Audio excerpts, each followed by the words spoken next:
नजीब की बहन का, जिन्होंने अभी तक इस मशाल को बुझने नहीं दिया है। और यही चीज़, यही जज्बे के साथ में मैं अपनी बात आगे रखना चाहती हूँ। हम लोग, सब लोग बहुत गुस्से में हैं, सब लोग बहुत क्रोधित हैं और होना भी चाहिए। गुस्सा आना बहुत ज़रूरी है, गुस्सा कोई ख़राब बात नहीं है। गुस्सा आना चाहिए जब हम लोगों को हमारे ही पैसे के लिए लाइन में खड़ा किया जाता है और भाजपा के नेताओं पर एक के बाद एक रेड पड़ती है। कहीं 33 लाख, कहीं 10 लाख, कहीं 22 लाख नए चमकते हुए आरबीआई से निकले हुए नोटों में उनके पास बरामद होते हैं। लेकिन हमको लाइन में खड़े होकर बोला जाता है चुपचाप खड़े रहो। लाइन में खड़े रहोगे तो तुमको भाजपा का जो दिल्ली यूनिट है लड्डू देगा, ये बोला जाता है हमको। ये मजाक चल रहा है देश में, ये बेवकूफी चल रही है और हमको इसके सामने, इस बेवकूफी के सामने हमको बोला जाता है कि चुप रहो, आवाज मत उठाओ। वहां पे सरहद पे सैनिक खड़े हुए हैं, तुम लाइन में नहीं खड़े कर सकते हो, तुम लाइन में खड़ा नहीं रह सकते हो। और इसका एक सैनिक ने बहुत बढ़िया जवाब एक भक्त को दिया था। एक मोदी भक्त लाइन में उनसे बोले कि क्या तुम में थोड़ी सी पेशेंस नहीं है? सेना पे जवान लाइन में वहां पे खड़े हुए हैं, तुम यहाँ पे खड़े नहीं रह सकते हो। तो उन्होंने कहा कि मैं 20 साल सेना में काम किया है, मैंने 20 साल कश्मीर में जाकर के ड्यूटी की है और मुझको अभी मोदी सरकार ओआरओपी नहीं दे रही है। तुम अगर मोदी के इतने बड़े चेले हो तो पहले ही जाकर के हमारा ओआरओपी दिलवाओ, फिर बात करो। लेकिन इन लोगों को समझ में नहीं आता। बाकी लोगों को गुस्सा करने से मना करते हैं, खुद इनके दिमाग में सवाल क्यों नहीं उठता ये पता नहीं। या तो मोदी ने पहले इनको मालामाल कर रखा है, या तो फिर इनके दिमाग में, मोदी भक्तों के दिमाग में एनेस्थीसिया का इंजेक्शन भर दिया है कि उनको आप कुछ समझ में नहीं आता। गुस्सा आना इसलिए बहुत जरूरी है। आज के दौर में अगर गुस्सा ना आए तो जरूर कुछ दिक्कत है हमारे दिमाग में। जिसके दिमाग में आज के दौर में गुस्सा ना आए उसके दिमाग में जरूर कुछ दिक्कत है। दादरी में एक तरफ अखलाक की हत्या की जाती है दिन दहाड़े, उसके बाद जो लोग उसमें अंदर होते हैं उनको जल्द से जल्द बाहर निकालने की कोशिश की जाती है। संगीत सोम खुद जाते हैं वहां पे इंश्योर कराने के लिए। लेकिन उल्टा जो फैमिली है, जो अखलाक की फैमिली है, उनके ऊपर एफआईआर किया जाता है। झूठा कहीं से मांस का सैंपल उठा करके पहले बोला जाता है कि ये मटन है, फिर बोला जाता है कि ये बीफ है और उन पर झूठी कार्रवाई की जाती है। ठीक वही हमारी यूनिवर्सिटी में हुआ। हमारी यूनिवर्सिटी के बेशरम वाइस चांसलर जगदीश कुमार मुर्दाबाद मुर्दाबाद मुर्दाबाद। जगदीश कुमार जेएनयू छोड़ो, जेएनयू छोड़ो, जेएनयू छोड़ो, जेएनयू में से इस्तीफा दो, इस्तीफा दो, इस्तीफा दो। उनकी कहानी सुन लीजिए। 27 जनवरी 2016 को जगदीश कुमार जेएनयू के वाइस चांसलर बनते हैं। 12 वर्किंग डेज के अंदर, 12 कामकाज के दिन के अंदर कन्हैया को अरेस्ट किया जाता है। उसके तुरंत बाद उमर और अनिर्बान को अरेस्ट किया जाता है। सभी साथियों पर, सभी जेएनयू के स्टूडेंट्स पर सेडिशन का केस लगाया जाता है। और सेडिशन का केस तो दूसरी बात है, उनकी जो बदनामी होती है वो हमने देखा। पुलिस को अंदर बुलाते हैं, ये वीसी कहते हैं जो करना है करो, जिस हॉस्टल में रेड डालना है डालो। लेकिन जब नजीब गायब होते हैं तब वो पुलिस को अंदर नहीं आने देते। हम लोगों को बार बार जा करके रोड जाम करके कहना पड़ता है कि कैंपस के अंदर तो सर्च करो। कैंपस के अंदर सूंघने वाले कुत्ते, जिनको स्निफर डॉग कहते हैं, दिल्ली पुलिस के साथी बेहतर जानते होंगे, आप लोगों को बेहतर इसका नॉलेज होगा। उनको अंदर बुलाइए, कैंपस का सर्च कीजिए, मगर नहीं। उस वक्त तो किया था, इस वक्त क्यों नहीं कर रहे? बोलिए, जवाब दीजिए। लेकिन एनेस्थीसिया का इंजेक्शन वही टाइम्स नाउ के जरिए, जी न्यूज के जरिए सबके दिमाग में भर दिया गया है। जगदीश कुमार संघी वाइस चांसलर कहते हैं अपने पहले प्रेस रिलीज में कि नजीब अक्यूज्ड है। अक्यूज्ड यानी आरोपी। किस चीज का आरोप है उन पर? क्या खुद के साथ मार पिटाई कर रहे थे क्या? चलो एक मिनट के लिए मान लिया कि एक निहत्था नजीब जो है वो 20 संघी आतंकवादियों को मार रहा था, मान लिया। तो भाई उनका भी तो नाम दो।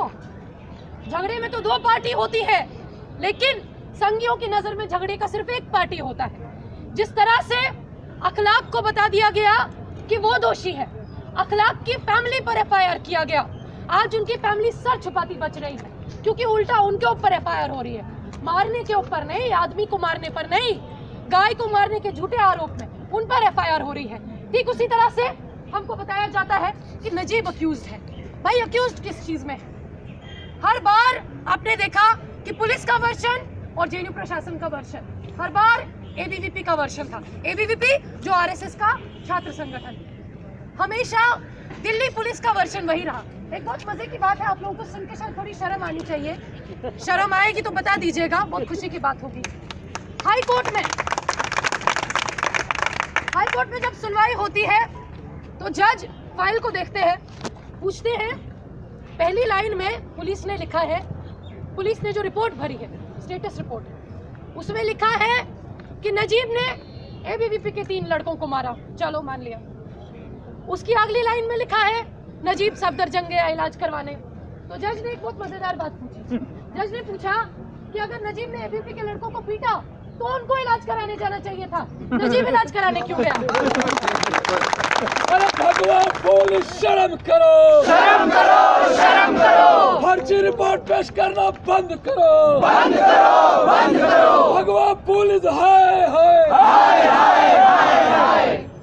इसी तरह से वाइस चांसलर, उनके भी दिमाग में एनेस्थीसिया का इंजेक्शन हो गया है, वो भी यही बकवास करते हैं, वो भी यही बोलते हैं। कभी भी वाइस चांसलर की किसी भी रिपोर्ट में आज तक ये बात नहीं लिखी गई, जिसके 22 चश्मदीद गवाह है, जिसकी गवाह खुद जेएनयू सिक्योरिटी है, जिसके गवाह खुद वहाँ के वार्डन है। कभी ये बात नहीं बोली गई कि नजीब के साथ दिन दहाड़े एबीवीपी के लोगों ने मारपीट की। यानी कि पुलिस, जेएनयू के प्रशासन के लोग, दिल्ली सरकार, दिल्ली पुलिस और एबीवीपी, इनके बीच में एक बहुत क्लोज कोऑर्डिनेशन है। एक जो बात बोलता है एबीवीपी, वही बात पुलिस बोलती है, वही बात प्रशासन बोलता है। भाई ये कोई अपने आप से तो सबको सपना तो नहीं आया ना, कहीं पे बैठ के इनकी मीटिंगें होती है, कहीं से आकर के इनको ब्रीफिंग होती है। इस दिल्ली पुलिस को अपनी वर्दी पर शर्म करनी चाहिए।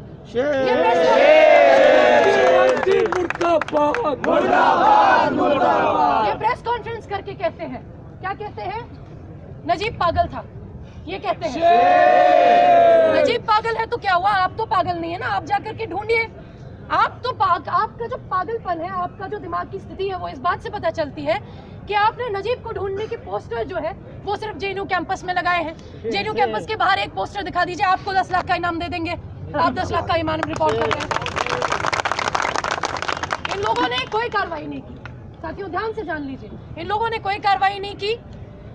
55 दिन के बाद जैसे वाइस चांसलर एबीवीपी के 4 लड़कों को, जिन 20 ने पीटा उसमें से 4 लड़कों को हॉस्टल तबादला कर देते हैं, उस तरह से 25 दिन के बाद ये कहीं से झूठा गवाह लेकर आते हैं। ये एक ऑटो वाले को उठा करके लाते हैं।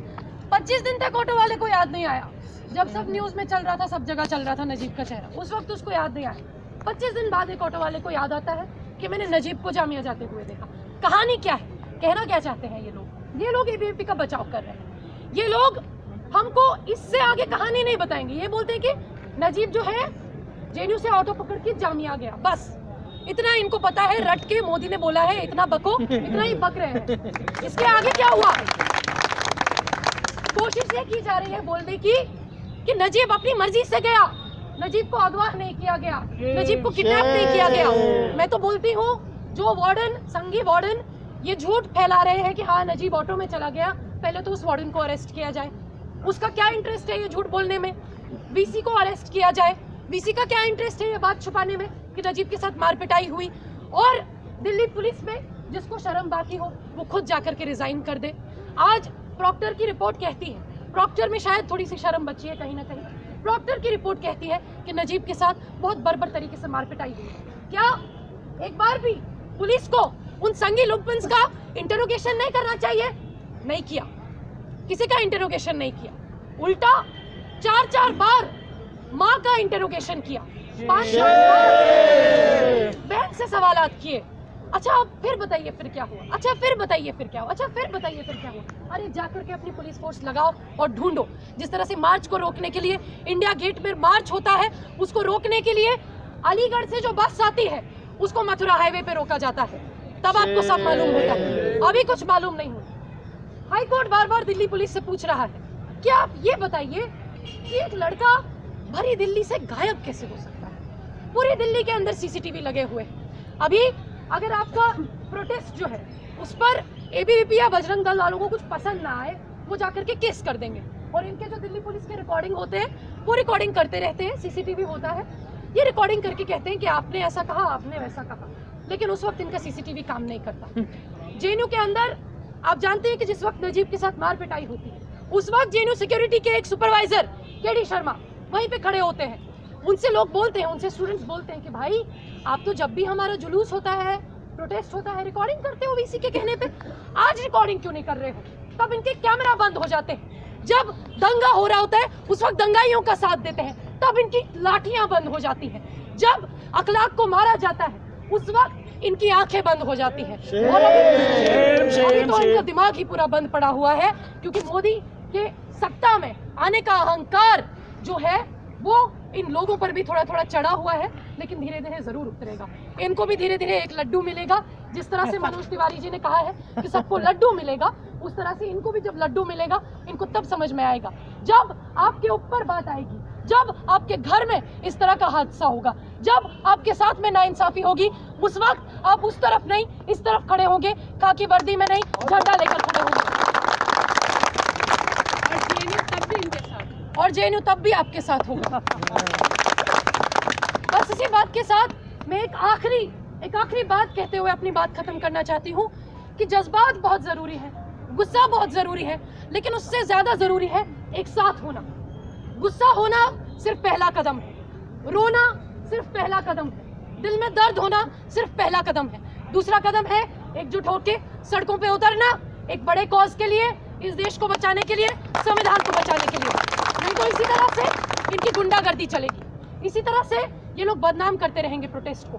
बोलते हैं स्टूडेंट्स ने जेएनयू वीसी का घेराव किया, भाई और क्या करते?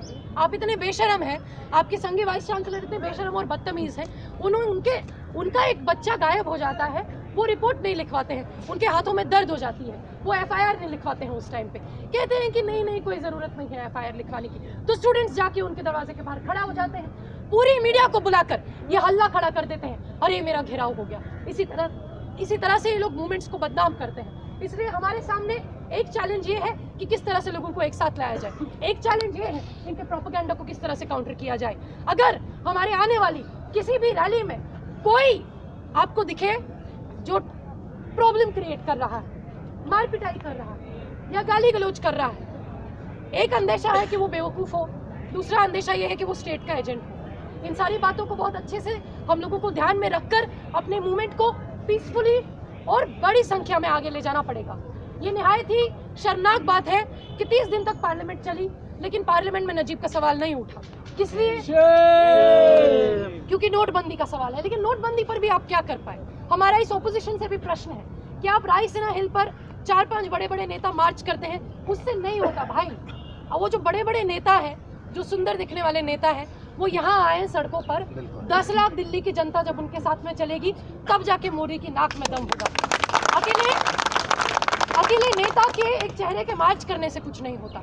जब तक जनता साथ में नहीं आएगी, जब तक सारे लोग साथ में नहीं आएंगे, तब तक कुछ नहीं होगा। तब तक ना ही डिमोनेटाइजेशन रोल बैक होगा और ना ही नजीब वापस आएंगे। हम लोगों को ये इंश्योर कराना है कि आगे हम लोग अपना आंदोलन जारी रखें। मैं फिर से एक बार सलाम करती हूँ नजीब की फैमिली का, जिन्होंने इतना साहस करके, इतने सही समझदारी के साथ में इस लड़ाई में शामिल है। शुक्रिया। इंकलाब जिंदाबाद।